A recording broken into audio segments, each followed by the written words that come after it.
Love this podcast? Support it and sponsor today. Simply head to ozcastnetwork.com for details.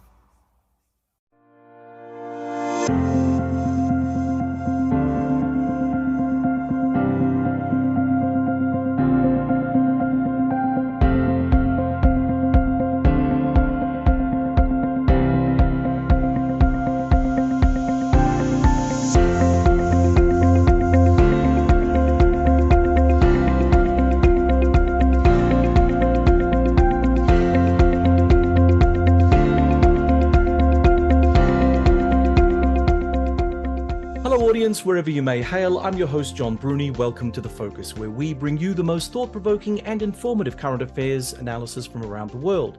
Each episode, we invite top experts and analysts to share their insights on the most pressing issues of our time. From international relations and global economics to philosophy and science, no topic is off limits. Join us as we explore the complex and ever-changing landscape of the world, where we provide valuable perspectives on the events that shape our global community. Today we'll be speaking with Damien Kingsbury on his latest book, The Rise and Decline of Modern Democracy, published earlier this year by Routledge.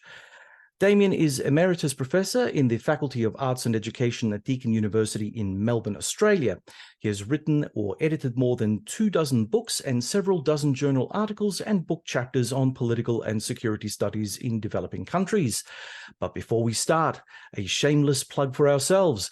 Please subscribe to our channel. We need that algorithm to find us, and by hitting the subscribe and like buttons, this is your contribution to the growth of what hopefully will become a South Australian global sensation. Damien, welcome to The Focus. Thank you. Damien, I'll start off with a quote from your book, The Rise and Decline of Modern Democracy. Democracy is in global decline. Fewer countries are democratic and fewer people globally live in substantive democracies. Autocracy is now the dominant political form, and the future looks at best challenging for the retention of such democracies that remain. Damien, this is a rather bleak assertion.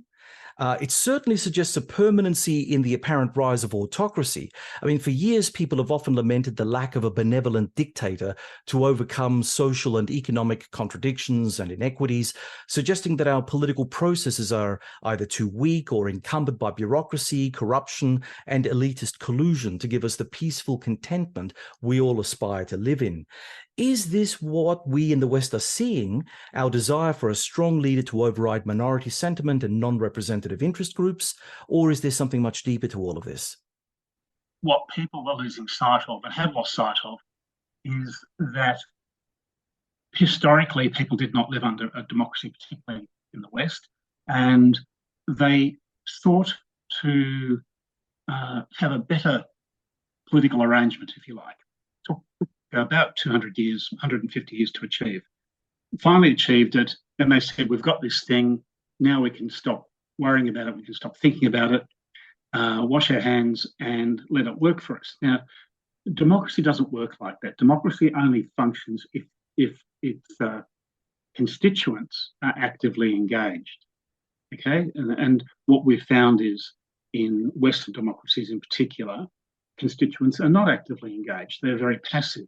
And this passivity has allowed democracy to be used in ways which many people feel uncomfortable with. That's one element of the problem. What we need to understand, though, is democracy rose as a consequence of a set of social and economic conditions. Essentially, there was a change in capitalism in which people who own capital, the money holders, and for want of a better term, the elites, and I mean this in the genuine sense of the term elites, found their interests being challenged, often by revolutionary forces. Now, what they thought they could do would be to buy off some of the revolutionary sentiment by granting political concessions. And these were piecemeal. They didn't reach their full flourish until the 1920s. So democracy, as we know, it's really quite a recent phenomenon. It doesn't have a long political history. So these concessions were granted. The vote franchise for the vote was expanded and grew over time. And it allowed for competition over interest groups or between interest groups to channel their differences through a regulated process, and that is elections and the contest around elections. That worked well for a while. There have been a couple of problems, though, which have undermined that. The first of which is since the late 1970s, there's been common commitment around a universal economic paradigm, which is neoliberalism. And neoliberalism has produced growing gaps in wealth, inequality. And that has tested many people, particularly those without wealth, the people on the bottom end. And they're the ones who right now are very angry, are looking for simple answers, simplistic answers. And these are the ones who are often clamouring for a strong leadership.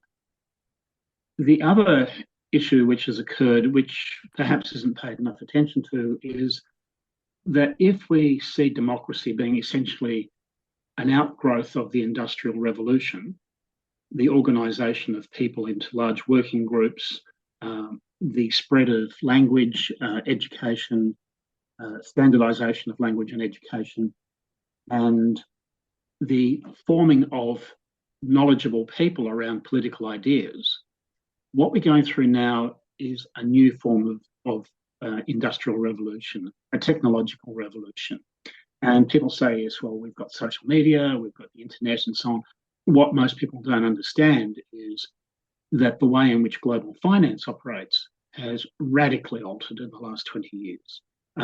The accumulation of capital in particular countries by very small groups of people, and the rapidity of the movement of capital, the way it can move in and out of countries rapidly, has fundamentally altered the nature of economies.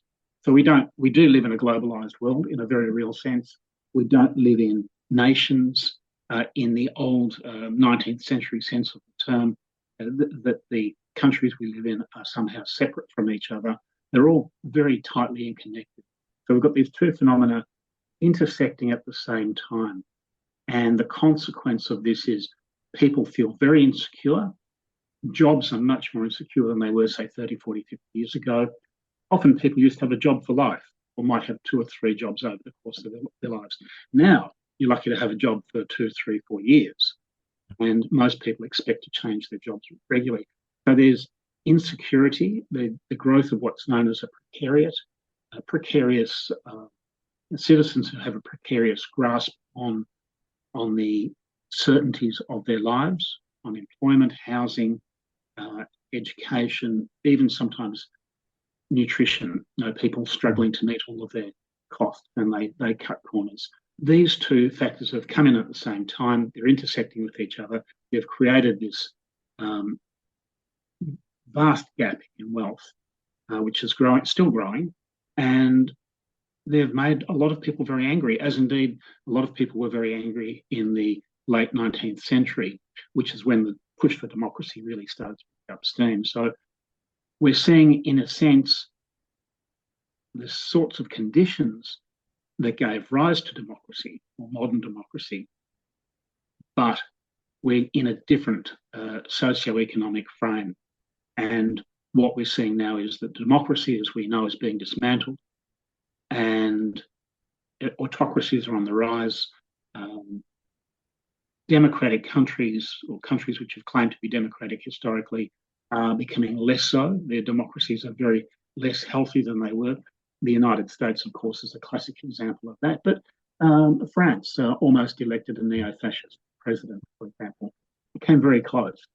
Germany, you've got the rise of the radical right. Spain, Greece, Italy has a neo-fascist prime minister. Brexit in the UK was a consequence of this sort of phenomena, where ordinary, what used to be called working people, are angry and they want fundamental change. And all of this conspires against liberal democracy as we knew it. It's creating a new political form, but we don't yet know what that shape is, what the shape of this new political form is. Damien, just upon hearing all the things that you've just said, and we're going to be drilling down into some of those issues a bit later. But, when you talk about democracy, over time, democracy has changed. It's sort of evolved, it's grown or contracted or shrunk, or it's done whatever it's done. But from your perspective and the perspective of the book that you've written, when you mention democracy, what is your definition of democracy? Is it a full plurality of all interest groups? Is it a bicameral parliamentary system? What exactly is it that is your benchmark, your baseline? Yeah, and that's a really good question, because the term democracy, liberal democracy, is thrown around without people reflecting. And indeed, democracy is claimed for political systems which don't meet the conventional criteria for democracy. Yeah. So we do need to be clear about what we mean. Free and fair competitive elections is absolutely rock basic to democratic process. Alone elections are not enough. They do not guarantee democracy as such, but they are, as they say, a necessary but insufficient element. Elections devoid of fraud. Now, in most established democracies, that's the case, but in many electoral processes around the world, we find that fraud actually does play a role in political outcomes or electoral outcomes. More often I prefer to talk about electoral processes rather than democracies as such, simply because elections are, as I say, necessary but not sufficient. There needs to be a broad suffrage for electoral processes to have validity as a democracy, and that still holds true in the Western democracies, that there is generally broad suffrage. But again, in the United States, we're seeing suffrage being restricted. The different states have different rules around who can vote, in what conditions, circumstances. So people who serve prison sentences, people who live in particular areas, and indeed even the drawing of electoral boundaries, which is, in Australia, for example, is done by an independent electoral commission. In the United States, it's done by state legislatures. So you see fundamental challenges to the notion of suffrage, of equal participation in the electoral process. Of course, you also need things like, and this is basic, but freedom of speech, freedom of assembly, and freedom of association. Now, we take that again for granted, but in many countries, speech is not free. It is actually tightly constrained, very much limited. There are many things you can't say. You can't speak, for example, in some of Australia's neighbouring countries about religion without running a very high chance of being prosecuted for that. Assembly, and even in Australia, we're finding assembly is being restricted, that we now have to seek permission to hold protests or demonstrations. 20, 30, 40 years ago, that wasn't the case. You might notify the authorities of an impending protest. You didn't need to seek permission. Seeking permission for assembly is a fundamentally anti-democratic step, and that's happening in just about all democracies at the moment. And of course, association. And again, we have not so much restrictions yet, but there's limitations on certain groups. Again, in Australia, most of those groups would be regarded as bordering on criminal, having, for example, terrorist associations and so on. But we have seen in Australia, for example, in the 1950s, an attempt to outlaw the Communist Party. Now, you might say, well, the Communist Party is not democratic. The point is, it's a political party legitimately representing the views of a group of people. If you don't agree with it, that's one thing. Outlawing it, banning it, is quite another. We've just seen in Victoria the ban on the flying of Nazi symbols and flags, a ban on Nazi salutes. Now, I don't personally disagree with that, but again, it's a restriction on political activity. And one has to ask the question, this is the beginning of a slippery slope. So freedom of speech, freedom of assembly, freedom of association are fundamental. Elected governments have to have the effective power to govern. Now, you might say, oh, we elected government, of course they can govern. What if they are beholden to powerful industries? Industries which can actually withdraw economic activity or grant economic activity and thereby shape the economic environment in which a government operates. What about the major media organisations? News Limited, for example, controls over 60% of the Australian media market. That is enormous influence.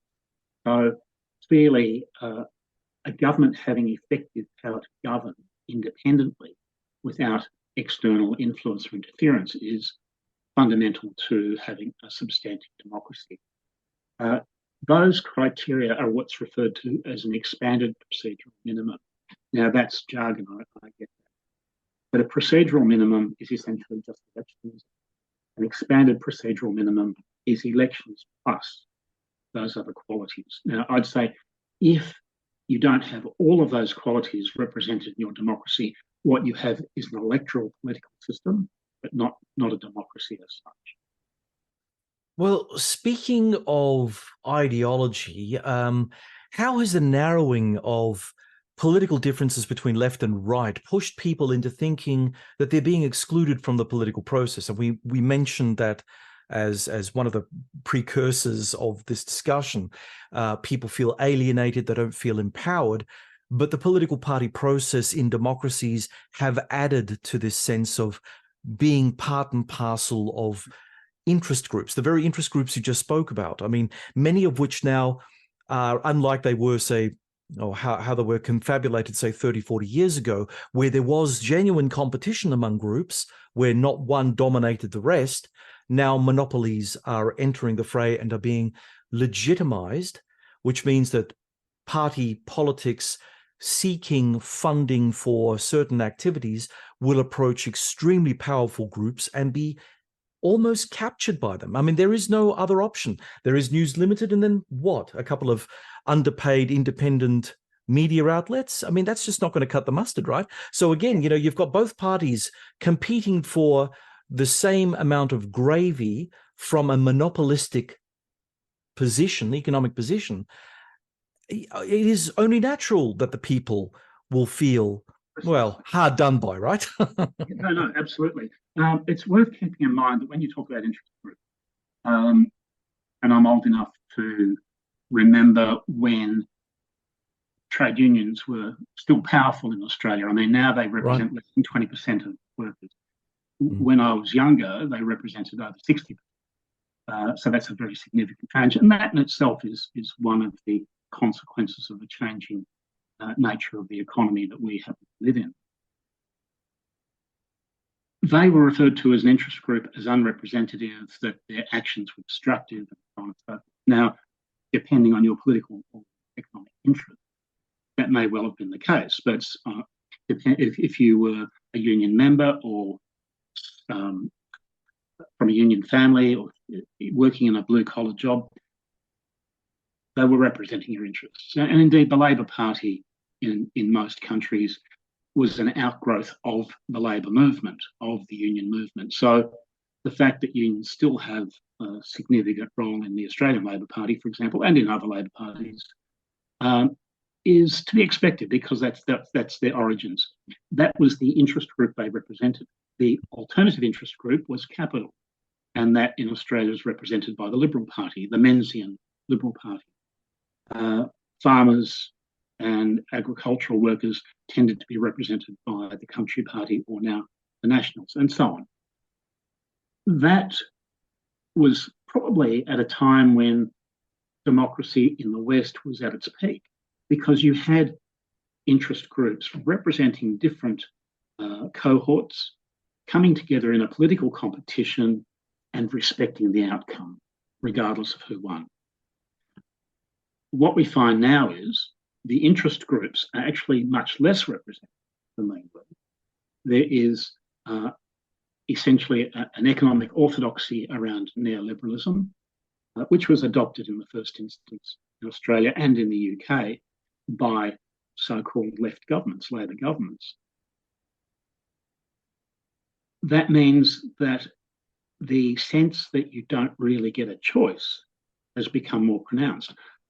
But both sides would argue, and indeed do argue, that they have no choice in adopting or maintaining this economic orthodoxy, because to do anything about it would be to see a flight of capital and the ruination of your economy, declines in living standards, and so on.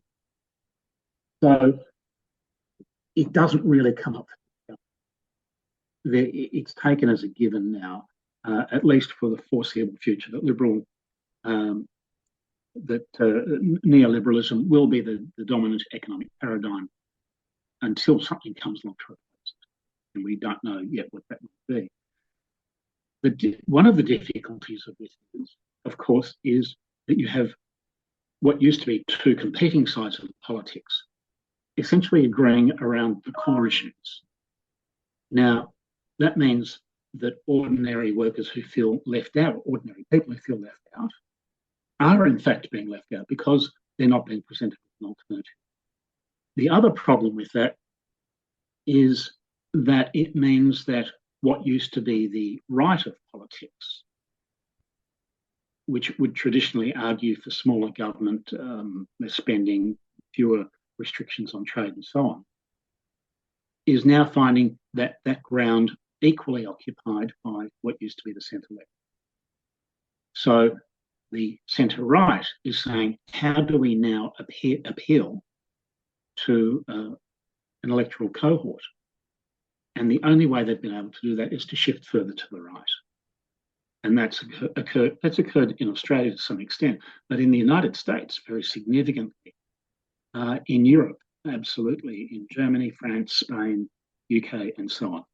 And the consequences of that are we're seeing the resurrection of populism, that is, political leaders appealing to this alienated group of voters, saying, I will restore the good old days, and indeed the appeal to the good old days, to this mythical past, is something that we have seen historically before, and it doesn't go to a good place.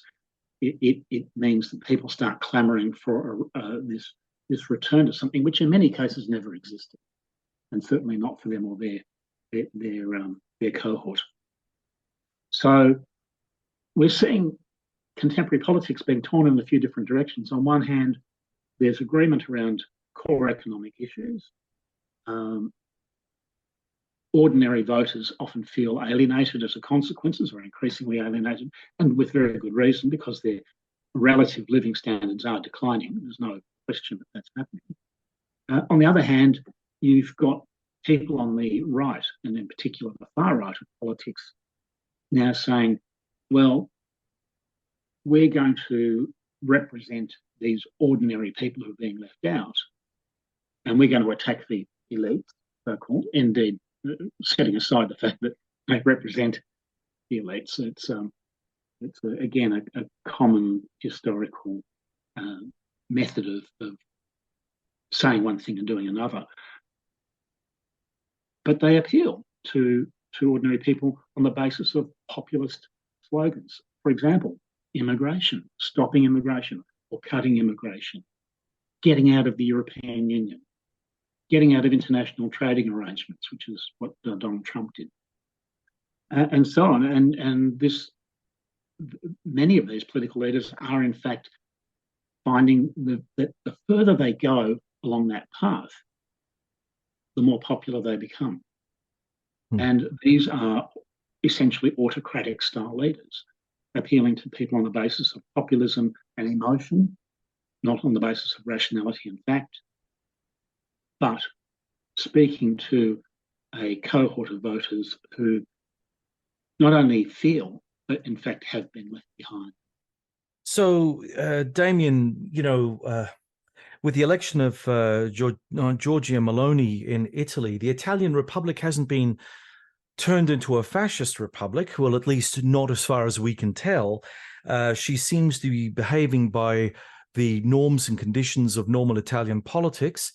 Does that mean that there's some hope for us, that you can don the mantle of being a strong man, woman, whatever, and yet still play to the rules according to what has been set down and what public expectations are?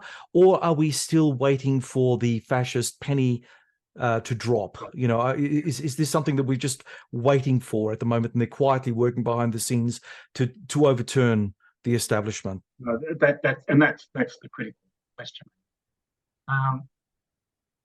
When fascism first arose, it arose within the context of democratic norms and behaviours being quite new, or indeed not really existing in many places. So the rules of the game were not established. The idea that you didn't punish your opponent, that you accepted electoral outcomes and so on, none of that was established. So without that being established and having strong populist leaders drawing on this sort of base of support from people who were angry and alienated, produced a particular outcome at a particular time. With Giorgia Meloni and indeed Donald Trump and some others, what we see is the rise of these types of leaders drawing on parallel qualities, parallel circumstances, if you like, but having to respond in ways which reflect the evolving political environment that they live in which the norms and rules of political behaviour are much more well established, where codes of conduct in a broad sense of the term are much more constraining on what political leaders can and can't do. It's also worth keeping in mind that when fascism arose in the 1920s in Europe, it didn't burst onto the scene fully formed. It took several years to create itself. Nazism in Germany was a political actor, if not a force, for many years before it became significant parliamentary terms. Fascism in Italy evolved over the 1920s before it became what we know to be now classical fascism. It didn't start out that way. So the two qualities are the circumstances are different. I think that what people expect, the greater education of, broadly speaking, of voting people globally, and the rules which have been put in place over the past century, approximately, mean that the circumstances that strong populist leaders are now dealing with are very different to those of the 1920s, 30s. What that means is we may see the evolution of political styles which are still autocratic or tending towards being autocratic, but are not replicas of something that occurred a century ago. So I don't think we're going to see a replica of fascism or Nazism or anything like that as we experienced it 90, 100 years ago. Back in those days, yes, there were a lot of people who were discontent and they didn't like the political process as they saw it. They were disrupted because of the massive industrialization and economic growth that was taking place in traditionally agrarian societies. It was all very confusing to most people, and that anger was channeled by a lot of these sort of right-wing parties. But now we're seeing something totally different. We're seeing it in America, in Europe in particular, in Japan, and arguably maybe not so much here in Australia, but we're seeing something a little bit more different. And I think we can discuss that a bit later as well. But what we're seeing is there is a general aging and declining cohort in our populations that strong government seems to appeal to. You know, many of the people who carp and complain about the way things are moving too quickly, it's all too much, it's all information overload, or the young people aren't doing this and doing that. You're getting this massive grey cohort in all of our traditional electorates. Their ability to rally around a flag or a bundle of sticks or anything like that is very limited, to say the least. Whereas back in the olden days, many of the people who flocked to the fascist colors or the Nazi banner or whatever, they were young, they were capable, they threw their entire lot in if they were that way inclined. And the same goes for the opposite side of politics in the Soviet Union. So when we look at autocracies and we look at young populations, the propensity for internal and external violence goes up. But when we're now looking at a world where the people who are the most likely to support autocratic leaders, or people like Donald Trump, for instance, are in their late 60s, say, early 70s, maybe 80s, what does that say about where we are in terms of the protesting? It doesn't have a lot of steam to it, not really, not in the same way as it did, say, midway through last century. Nationalism didn't exist as an idea largely until the late 19th century. So you have the rise of nationalism on one hand and democracy on the other. And in some places where democracy wasn't functioning, nationalism took the lead, particularly in places like Germany, Hungary, Czechoslovakia, and a number of other countries. So we are certainly seeing a rise of nationalism now, and we have been probably for the last 20 odd years. But it doesn't occur it doesn't occur in the same way. The conditions are different. In terms of the cohort that are rallying to the banner, who are saying, we want to go back to our mythical past, or our standard of living in comparison with our reference group has declined and we want to rebalance the equation. They are in fact young. If you look at the statistics on the voting patterns, they actually spread across the population, across the demographic. The very young ones tend, and when I say very young, under 20, under 25, tend at the moment to support liberal politics in a classic small L liberal sense. They tend to be interested in things like the environment, hence the rise of the Green Movement and so on. But the older voters, who are conservative in the true sense of it, are the sorts of people who, in Australia, are voting for the so-called teals, the economic conservative social liberals, environmentally focused, so on. The older voters in the United States tend not to be the angry ones. They're the ones who are, broadly speaking, relatively comfortable and set.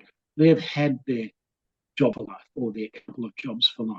By and large, they have done well. They own property, and they're relatively.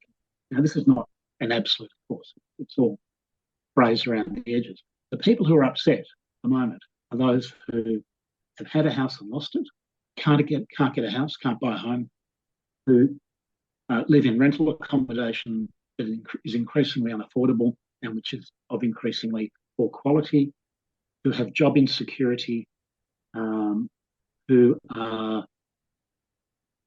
disconnected from larger society other than through, of course, social media. Mm-hmm. And social media, again, plays an important role in this in terms of the circulation of these types of ideas. Mm. If you look at the big divide these days, of course, is it's not around age, indeed, or even income. It's around education. The more educated tend to be the ones who are satisfied, who tend to be conservative in the sense of things are okay. We want change, but we want graduated, safe change because it works for them. You know, that their lives are largely okay. The ones who are struggling, the ones who have insecure employment, who have often very poor income jobs or no jobs at all, who have insecure work, who can't find a home or secure home and so on, tend to be less educated. They're the ones who are most vulnerable, most susceptible to populist claims by so-called strong politicians. You know, I'll build a wall and keep the Mexicans out, and all of the other immigrants that are coming from Latin America. In Australia, we've had this. You know, 20 odd years ago, there was a fuss about Asian immigration. Then it became Muslim immigration, and so on. So, but the people who respond to that aren't the people who are comfortable, not the people who are educated, have secure jobs, or who are at that point in their life where they don't feel threatened. It's the people who are probably past the first flush of youth and who are maybe starting a family or have started a family, but are facing some really hard choices about how do I keep my job? Where do we live? How do I put my kids through school? And these are people who are not educated themselves. You know, very often they haven't completed high school, certainly haven't gone to university or other forms of higher education, and they're the ones who are angry and feeling displaced. Yeah.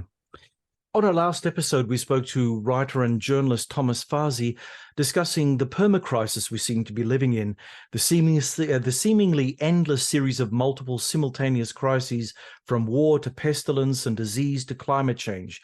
Surely in such an environment, public uncertainty about what constitutes the truth and concurrent high public anxiety and discontent can only whip up a political environment based on fear and hysteria, an environment rife for the likes of public figures promising solutions to complex problems. This must be the dagger at the throat of democracy everywhere.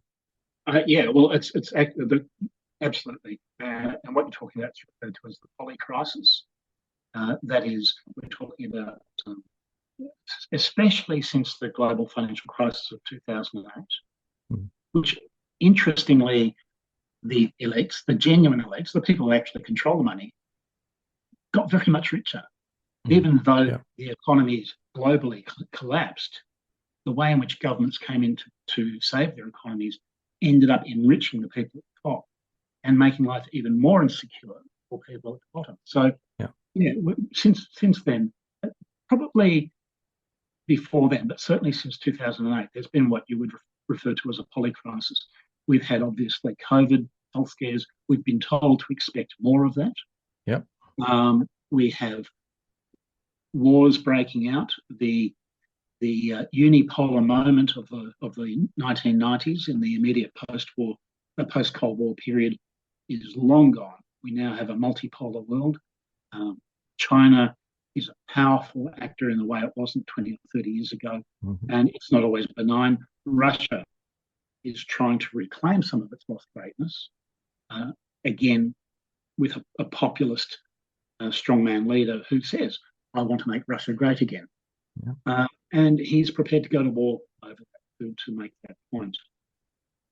And we're certainly seeing a much less stable world. You know, multiple centres of power. Power is much more fragmented. The agreements around the world order, if you like, has largely been thrown out. And all of this enhances the sense of insecurity. So you have this backdrop of insecurity.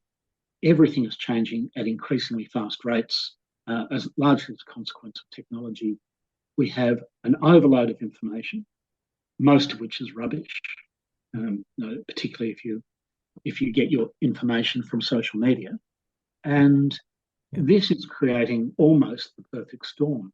Now, again, I don't think we're going to go into some cataclysm. I don't think we're not at a revolutionary stage or anything like that. And when I say we, I'm talking about Western democracies. But these are certainly stressing the quality of our democracies. And we are seeing qualitative decline in our democracies. There's no question in terms of restrictions on information, lack of transparency and accountability, bending or breaking the unwritten rules of democratic processes, and so on. Now, we've just seen Donald Trump in the last 24 hours or so talking about punishing his political opponents. Now, that's the stuff of fascism. Whether he does it or not, or whether the system is sufficiently constraining, is probably less the point than a former president and a front runner in the next presidential election is actually giving voice to these ideas. So we're certainly seeing the pressures and the stresses playing out.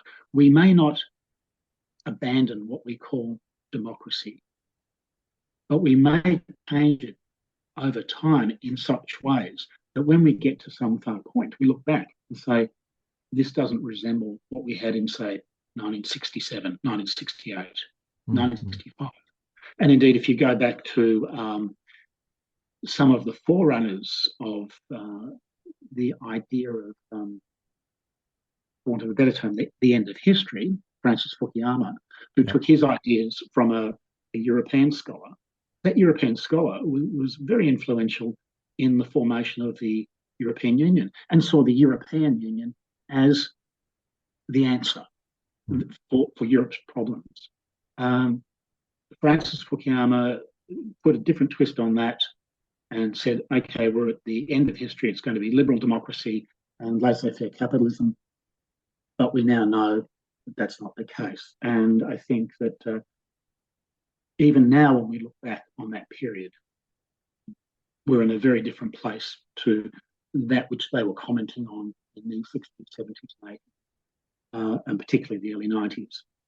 Where we'll be in 20, 30, 40 years' time is up for grabs. We still may have elections, electoral politics, as I started with, but it may not have the qualities that make it democratic.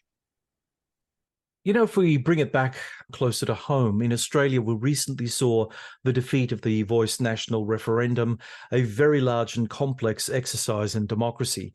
Conservative voices hailed this as a majoritarian victory in their struggle against minority group politics, a position celebrated by noted international conservative commentator and writer Douglas Murray. What was your impression of the Voice referendum? Had the referendum been better waged on the pro side of the equation, or had the national economic concerns not been such a feature during this time, do you believe that the outcome would have been any different? I mean, we can talk about the appeal of dog whistle racism among white and non-Indigenous immigrant communities, but what of the notable plurality within the Aboriginal communities themselves, with some of them voting against the referendum? Were their voices illegitimate, uninformed, or simply wrong-headed? And can we make such judgments about people's voting patterns in a democracy? Yeah, but very much. My first observation is that the yes vote achieved around 40% vote was, I think, actually a pretty remarkable outcome, not in a negative sense, but in a positive sense. It could have been much worse. We know historically that referenda, which are not supported by both parties, not bipartisan, don't get up, they don't succeed in this country. So that doomed it from the start. And of course, there were voices, largely at the margins, which put what they called a progressive no case, saying, we don't want a voice, we want a treaty. We don't want 70%, we want 100% or 110%. Now, my view, of course, is that if you don't get a voice, you've got Buckley's chance of getting a treaty. But the real problem, I think, that the Voice referendum process revealed about Australian politics was that you didn't have an opposition leader saying, we don't support this for these simple rational reasons. You had an emotional campaign which bore very little resemblance to truth, to actual verifiable facts. And it was driven by nonsensical claims about High Court challenges and so on. But it was done in such a way that it appealed to this cohort that we've been referring to, these people who feel left out, who feel disconnected, who feel hard done by, who feel that their circumstances are declining relative to their reference group. And they thought, and I've spoken to many of them, believe me, they said to me, we don't want Aborigines being privileged over us. And that's the way it was framed. It was never about privileging Aborigines. It was about giving them the opportunity to put forward ideas about how they could better be included in decision-making about their own future. But the way it was understood was this was privileging this group over and above other groups which already feel that they're being left out, which already feel that they're losing out in the race of privileges, that they're the group that keep on getting left behind. And this was one more very substantial nail in that coffin. And that's why so many people voted against it because they were being fed misinformation largely about what the voice actually would represent. But so many of them were angry because of what they saw as privileging of one group over the rest. And that's what really finished it off. Okay, on to another very topical issue. We have touched on it before, but we will go into it in a little bit more depth now. What do you think the rise of social media platforms, artificial intelligence, and machine learning does in terms of favoring autocracy over democracy? With regard to that, it's many people who defend the Elon Musks of the world like the idea of the old social media because, you know, it puts democracy in your pocket. If I'm having a beef with someone, I can tweet it out there and, you know, have my opinion, and it gives me that immediate dopamine rush that I've said my piece, now bugger off, you know, until the next time. And I think that many people think that somehow these devices and access to them allow greater immediacy of democratic impact. What are your thoughts on that? Yeah, okay, that's good. Let's break that down very quickly. Artificial intelligence, I don't think we know where it's going yet. It's such a new field, and it is continuing to develop and expand all the time. So anybody who says they know where this is taking us, I think, got insights there. In terms of social media, it has a couple of functions, one of which is it's really good for disseminating views, but not views which necessarily are founded in fact or rationality. So, you know, we see memes being used in place of rational discussion. Now, that's not a bad thing in itself. I mean, in a way, what it replicates is holding up the placards that you saw at demonstrations 50 years ago, or people getting on soapbox 50 years ago. The difference is then a person standing on a soapbox, if you've got an audience of 50 people, you'd be doing well. If a person at a rally held up a placard and more than 10 people read it and paid attention to it, they'd be doing well. Now, you automatically potentially have access to thousands, tens of thousands of people. And what grabs attention and tends to get circulated most is that which essentially pokes you in the eye, which is attention grabbing. So the more extreme, the more outrageous, the more provocative, the more compelling in many ways the message, the more it's likely to be circulated and to imprint itself in the minds of its audiences. So that is a fundamental change to how we communicate. Whether it's democratic or not is a moot point. It is in the sense that if you understand democracy in the Greek sense to be of the demos, the people, yeah, absolutely. Everybody gets a voice and that's wonderful. The problem was in Greek city-states, the demos was maybe 300 or 400 people. And they would cast their ballot with a black or a white stone in a jar. We don't, you know, we're talking about political communities of millions of people. We don't get to put our black or white stone in a jar.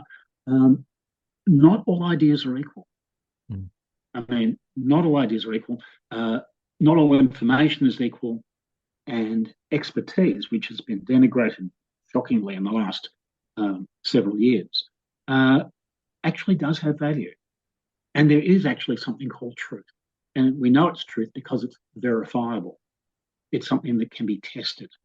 And you can say, this is a truth. Water is wet. You know, the sun does rise in the east, and so on. What you have, though, with social media is the questioning of that. And in particular, the false logic of, well, you prove it's not the case, which is which is a logical fallacy. But logical fallacies, I mean, if you pay any attention to social media, in particular the debates on social media, logical fallacies are pretty much the dominant form. And that's hugely problematic because it does leave people who are uncritically trained, people who are not especially well educated or not especially perceptive, often vulnerable to these sorts of claims. And as a consequence, you get allegations of, for example, a global conspiracy of child sex offenders, running our government in conjunction with shady, powerful groups. I mean, it's nonsense. And we know where it originated, and it's always been nonsense. I saw that as recently as yesterday. I mean, still we're seeing that coming up in discussions and debates about social and political matters. So there's no question that social media has absolutely changed means of communication, and it's done so in fairly problematic ways. The question is whether the people who run social media can be, for the better term, socially responsible, and to pay attention to taking down things which they know are patently false or inciting violence or hatred or whatever. We get a bit of lip service in that regard, but to date we don't get a lot of action. So that is certainly one of the factors that's playing into this energising of a populist, disenfranchised populist base. I'm John Bruni, and you're listening to Sage International's The Focus podcast. And from Melbourne, Victoria, we're speaking with Emeritus Professor from Deakin University, Damien Kingsbury. Damien, does democracy no longer address the most compelling needs or interests of the people? Yeah, that's a really good question. Well, it goes back to what we've been discussing.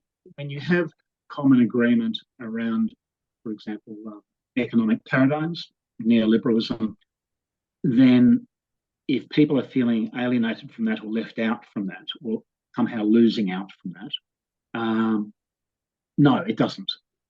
Democracy doesn't address their concerns because they don't feel, and they are not represented. And that's a fundamental problem. And that is why I think neoliberalism in itself needs perhaps to be unpacked a bit.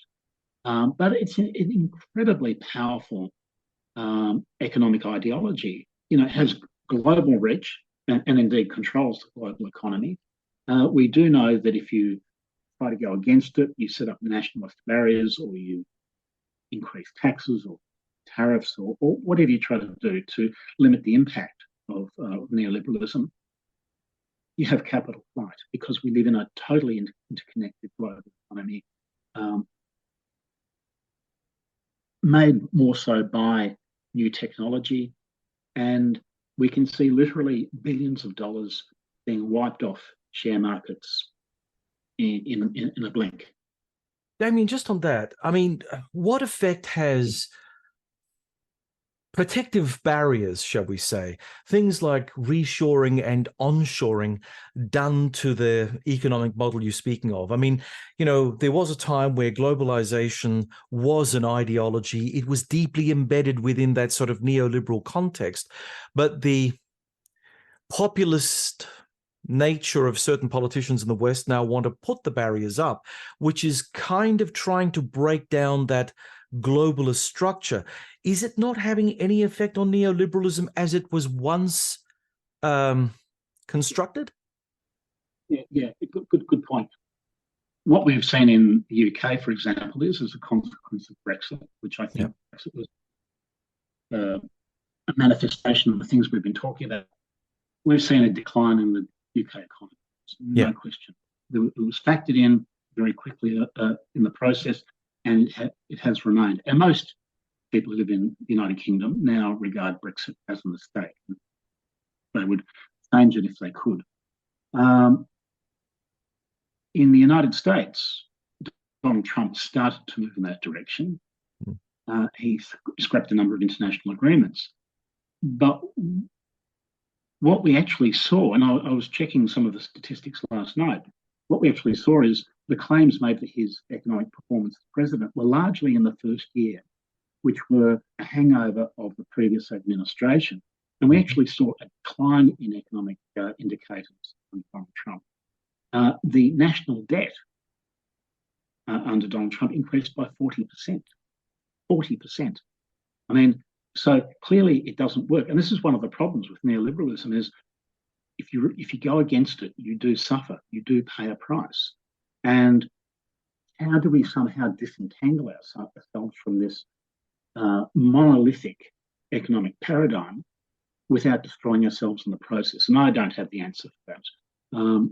But what I can say is there are certainly going to be consequences of that dominant economic paradigm, and they're not always going to be happy. You are going to have lots of people feeling very alienated, left out, left by the wayside, if you like, of history's progress. They're the angry ones, and they're the ones who say, well, democracy doesn't work for us, or we want a different type of political process. And they're the ones who I think are going to contribute to shaping our political future in ways that, well, let's just say it hasn't played out yet, but it's in the process. And I think we're seeing some pretty disturbing signs. Okay, so Damien, can democracy continue as a matter of political will? In what ways does your book explore the role of political will in the survival or decline of democracy? Yeah, that's another really good question. It's the balance between structure and agency, the material economic circumstances and agency, the will to do things in a particular way, and how these two interact. Neither one dominates necessarily, neither one can ignore the other. I think that we can hang on to our democracy, liberal democracy, if we are conscious about it, if we are actively engaged in it, and we demand that it remain as something that we not only participate in, but actually value. If we value it and choose to participate, I think it has scope for continuing. But what we've seen is that we've become very complacent about our politics. That complacency has crashed up against material circumstances which have not been generous to very many people, and that's produced this negative reaction. So, yes, in theory, democracy can survive as we have known it if we are sufficiently engaged and want it to. The question is, do we really want it to, or are we prepared one way or another as a global community to let it slide and be replaced by something that still perhaps has elections, but doesn't necessarily have the quality of representing interest groups within an agreed framework? Where do you think such a reform in thinking will come from? I mean, one could be cynical and say it can't come from the established major political parties in the West. They're already far gone. They're out with the fairies. They're already disconnected. They're serving their elite interests. They're all neoliberal and very cozy. The minor parties sort of try to buy into that as well to a certain degree, but there is a little bit of room to move among them. But really, is this sort of political will, if you want to call it, is this something that has to come from outside of the political system? Yeah, well, yes, and it will. It will. The problem is, I think, that, as you say, the major political parties are too deeply entrenched in the status quo to change. The experience is that change really only occurs when you have a crisis. Yep. And change occurs in response to the crisis. I think that that's what we're going to see. At some point, there will be a crisis of some sort. It might be this polycrisis of wars and epidemics. It might be that enough people are fed up to say, we're going to push the system. And indeed, the storming of the Capitol building in the United States came very close to that. That was a very profound symbolic gesture, which I think has shaken a lot of people up in the United States and made them have a big think about what's going on. Something like that, bigger, more sustained, more fundamental, it might then break the complacency, but I don't want it. I certainly don't wish it, because I think it's going to make a lot of people very much less happy before it starts producing any potential positive outcomes. So that leads to the next question. Can the system repair itself without us having to hit that hard edge? Do we have to have the crisis for us to all wake up and smell the coffee and say, gee whiz, we're about to lose everything that our fathers and grandfathers fought for? And for what exactly? Is there a way in which we can try to populate an idea among the established elites to try to, I don't know, what's the word, replenish the political soil, if you like. Replenishing the political soil. In the United States, the term is to replenish the political soil with the blood of patriots. Now, that's not a metaphor. That's a literal statement. It was based on the American Revolution, but it's certainly been given a new lease of life with the events over the last couple of years. And it doesn't. It's not clear that we can genuinely replenish the political soil, that we can give it new life without some sort of fundamental crisis, some sort of challenge. I hope we can. There's certainly enough being said about it. Lots of people are describing what's happening. There's no shortage now of commentators describing the problem. The issue, I think, is to understand why it's occurring. And there you're starting to see some scholars come forward with ideas. My book is an example of that. It's not got the attention perhaps I would have liked for it, but that's the nature of ideas, is that they need to build up a momentum and to before they're taken seriously. And we're at the beginning of this discussion, not at the end or in the middle. So it's going to take some time before understanding the nature of the challenge really starts to sink in. The question is whether people will recognise, people who have the capacity to make decisions will recognise the nature of the challenge before the crisis, whatever the crisis is. Now, interestingly, Joe Biden, as president in the United States, did actually recognise this a year or so back when he started to talk about some of the limitations he wished to place on around neoliberalism. And indeed, the United States did pass that under its previous Congress. Whether or not those very small steps are going to be taken any further is a moot point. Whether or not in the United Kingdom they say, oops, we've made a mistake, and they beg forgiveness of the European Union and ask to go back is a moot point. The appointment of David Cameron as Foreign Secretary by Rishi Sunak, Sunak being a pro-Brexiteer, Cameron being anti, perhaps we're going to see some movement there. So it's not yet clear what will be the nature of the things which trigger a reaction, but it does appear that we're getting hints of that. Again, the question will be, do we have to wait for some sort of major catastrophe, some sort of really big problem before people start to say, hang on, the system's not working, we need to go back and start again. Yeah. But like democracy, I think it won't be a case of a radical break with the past. I think it will be much more about incremental changes, and whether or not those incremental changes can be made in such a way as to stave off a popular discontent. When revitalising democracy, and we did touch on this earlier, will there still be room for extremist political elements to express their thoughts publicly? In a functioning democracy, should we preserve the possibility of extremist groups coming to power, knowing full well that such groups may pose a threat to the democracy that spawns them? Yeah, that's the classic dilemma that democracies must, in order to protect themselves, they must have limitations. That they, for example, can't allow anti-democratic voices to become dominant. That's a fundamental. But by restricting those voices, that's essentially an anti-democratic move. Now, and it's a fundamental tension in the process. Do we accept all voices as legitimate, or do we say some voices are not legitimate and shut them down? And that's a really tough one.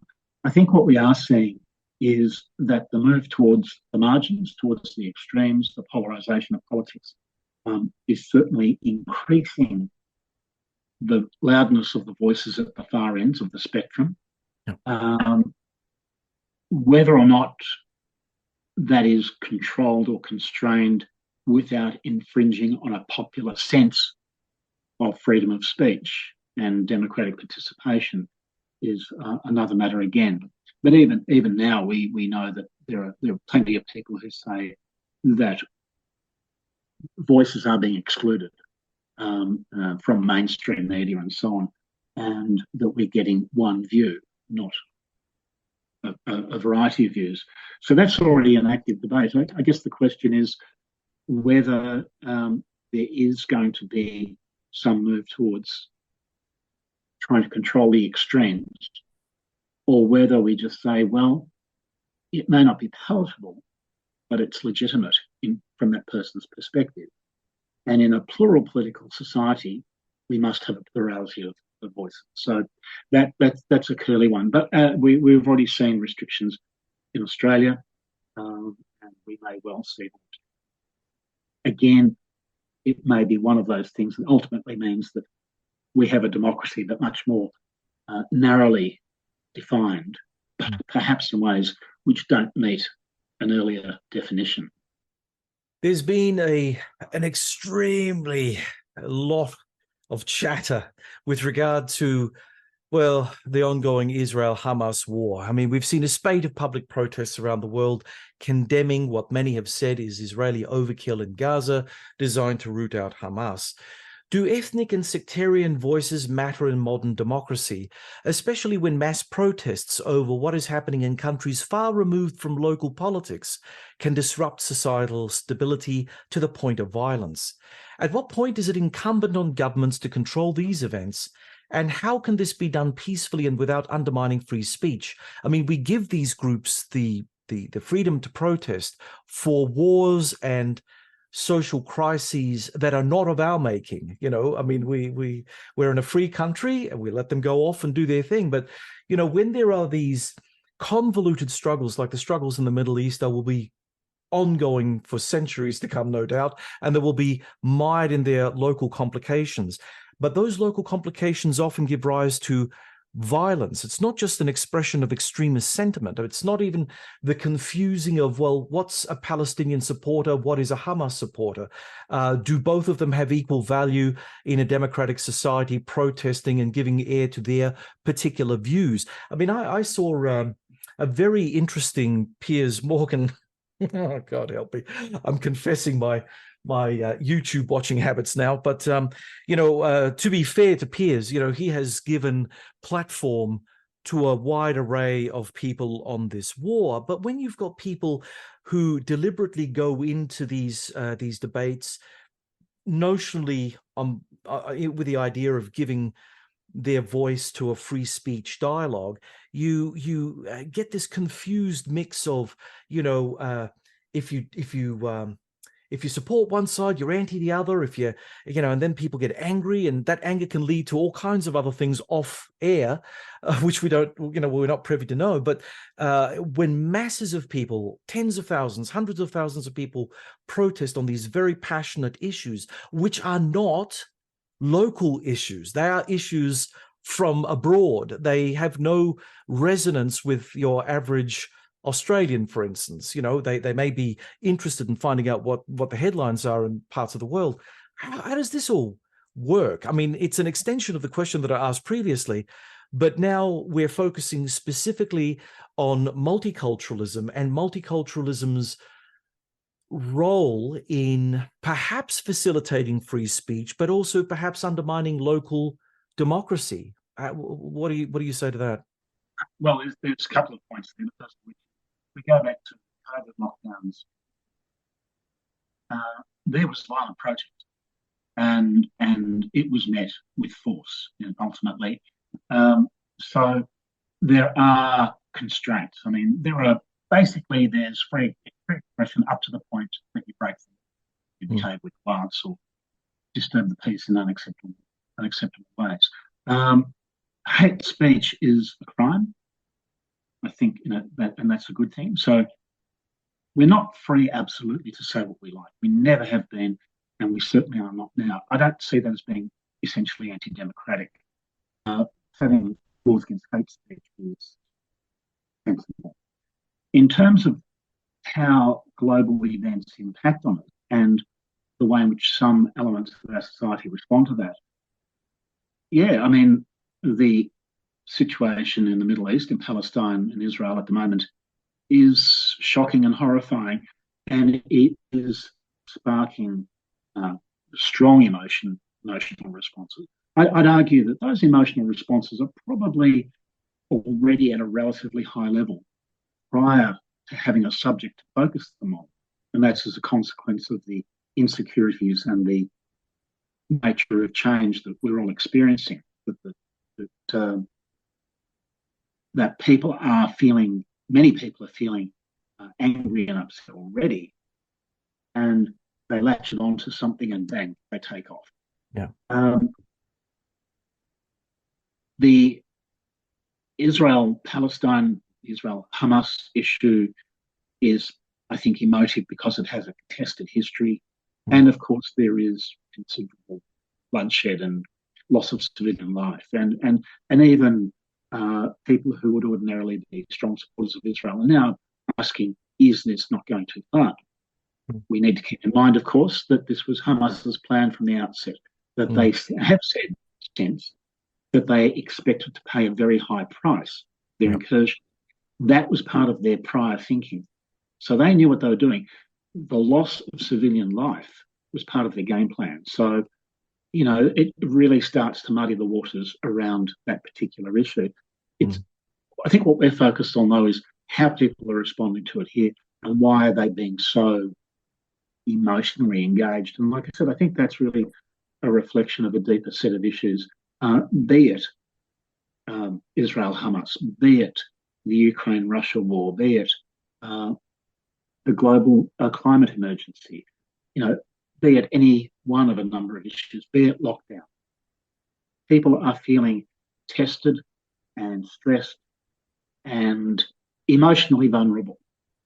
And these types of issues, and we haven't touched on the climate issue, but these types of issues really are starting to undermine people's sense of stability and certainty in the world.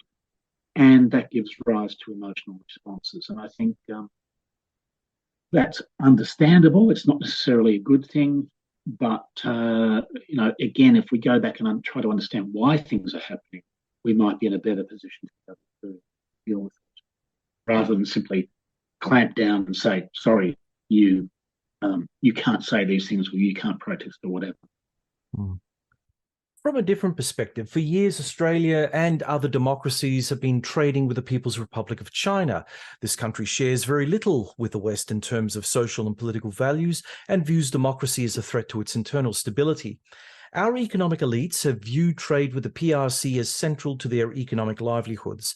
How do you think our engagement with China since 1978 has normalized autocracy, especially among our economic elites who generally are political atheists and whose priority is really only profit?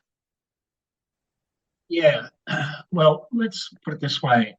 Particularly since the end of the Cold War, there's been what's known as the Washington neoliberal economics, liberal democracy paradigm, and so on. And that was pushed globally. What we've seen in the last few years is what Beijing considered. And this is actually taking off in the world, where you have strong leadership, you have government-driven economies, so the government steers the direction of the economy, and that's not always a bad thing. Contrary to the neoliberal paradigm, actually steering an economy can produce some very strong economic outcomes. But you're seeing this, and a lot of leaders in developing countries in particular are saying, oh, that's a pretty attractive model, which is why we're seeing essentially a decline in democracy globally. The number of countries that committed notions of democracy has fallen very substantially. And autocracies are now the dominant political model.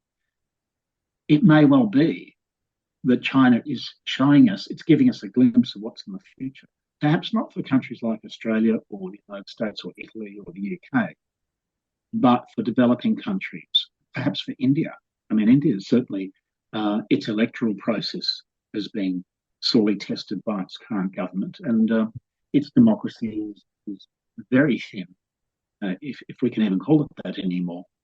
So it may be that what we're doing is engaging with what is, not what we would wish it to be.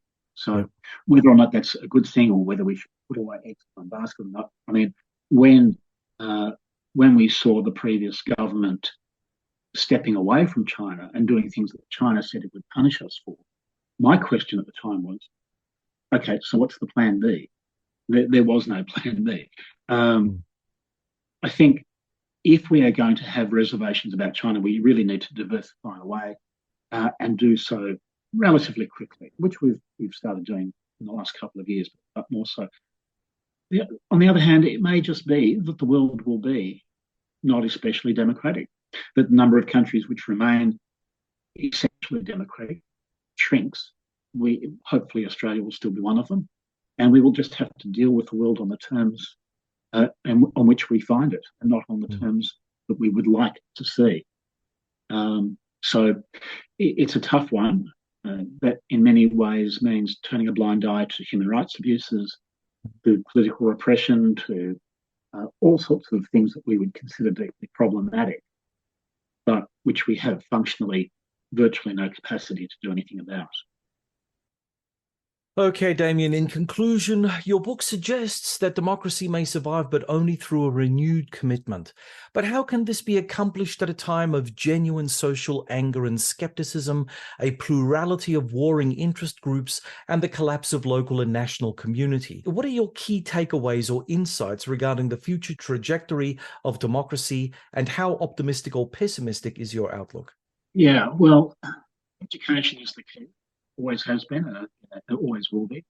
The more people can be educated either through formal processes or through public processes, the more they can engage with ideas in a rational way and examine alternatives.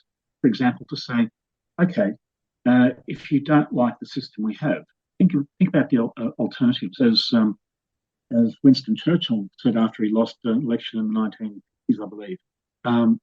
And he was asked, so what do you think about democracy now? And he said, it's the worst of all political systems, except for all the others that have been tried from time to time. That's right. Yeah. And we need to go back and say, okay, you think this is bad? Wait till you have an autocratic government. Wait till you have an authoritarian government. Wait till we have a strong leader. And then start talking about what you prefer. And that's when people, when faced with a genuine alternative, start to say, oops, I actually want a voice that will be listened to. I want to be able to participate in a political process.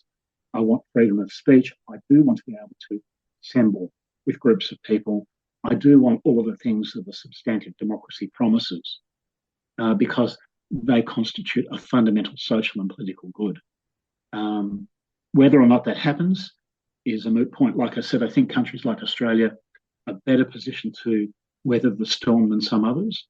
But look, if the United States goes under, and I've got to say it's a question mark at the moment, given the return of Donald Trump as a very likely next president, who knows? It's a really big question, and it may be that this political model suited the times from which it sprang, and perhaps the times have changed, and we need to work out what the next political model is going to be. Damien, thanks for your insights and for being on The Focus. Thank you for having me. Thank you very much. Thank you. Emeritus Professor from Deakin University and author of The Rise and Decline of Modern Democracy, Damien Kingsbury. You can get his book from all good bookshops and online purveyors of the written word. Now on to you. What do you think about today's topic? Are we in a democratic deficit? Do we need to renew our commitment to democracy? How should this happen? Please leave your thoughts in the comments section below. And to our audience, thanks for tuning into the Focus podcast. We hope that you found today's discussion enlightening and thought-provoking. If you have any comments or questions, please feel free to reach out to us on social media. You can find the Focus on Facebook, referenced on the John Bruni and Sage International LinkedIn pages, and on Twitter, or on the Sage International website, sageinternational.com.au, by clicking the Media Center drop-down menu and hitting podcasts. Don't forget to subscribe, hit the like button, and or leave us a review on your favorite platform. My thanks to our stalwart production team of Malcolm Hughes and Neil Smart, and to the team at the Ozcast Network. Join us again next time as we continue to delve into the most pressing current affairs issues of our time. Until then, stay informed and stay engaged. I'm John Bruni, and from Adelaide, South Australia, you've been listening to The Focus.